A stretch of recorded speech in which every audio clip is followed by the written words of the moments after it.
මමයි ඉටිබන්දම නිව්වේ බයගුල්ලෝ. හරි දැන් නිදාගමු. ඒට මං ඔප්පු කරලා පෙන්නන්නම් ඔය සේරම කතා බොරු කියලා. කරත්තේ රෝද සලකුණු තියෙන්න ඕනේ. ඒත් නෑනේ. හරිම අමුතුයි. මං ඉරේ කිව්වේ ඔක මං කරත්තයක් කියලා. රජතුමාට විතරයි කරත්තයක් තියෙන්නේ.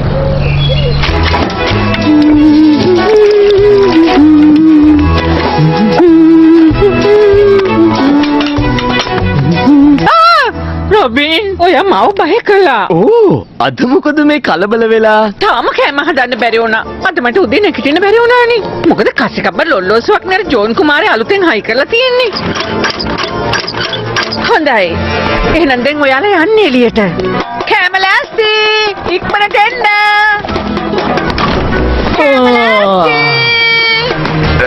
අද අපි පරක් වෙලාද නැගිට්ටේ? යෝ කන්නේ නැද්ද? මට බෑ. මට දැන් පරක් වෙලා තියෙන්නේ. අදත් පරක් වෙලා නේද වැඩට ආවේ?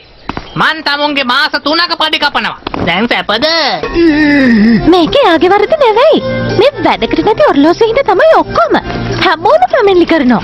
මොකද්ද මේක තියෙන අවුල? ඔය හොඳට යකා වගේ දුවන්නේ.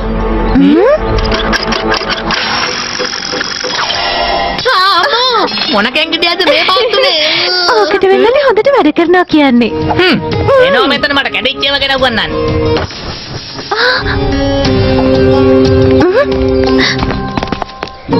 ඇයි මොනවද වෙලා තියෙන්නේ? ඊරේ රියදුරෙක් නැති කරත්තයක් ගමට පහර දුන්නා. මං නම් හිතන්නේ මේක තමයි ඒ කරත්තේ කියලා. බලන්නකෝ කාලෙකින් පාවිච්චි කරලවත් නැහැ. ඔයාට තව රොටි ඕනේද? ඔයා හරි. ඒ කරත්තේ කළු පාටයි මීට වඩා වෙනස්. මං හිතන්නේ වෙනතරක් බලුවොත් හොඳයි. ඒක අදරයටත් ගම්මානට ඇවිත් හොල්මන් කළොත් මොකද කරන්නේ? එහෙනම් අපි එනකන් එමු.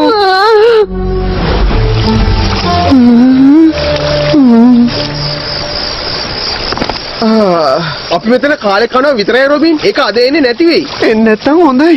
හොල්මන් කරත් එනවයි කියලානේ අපි ඉතින් මේ බය වෙලා ඉන්නේ. නිදා ගන්න වෙලාව. එන්න. අහන්න. ඒක තමයි.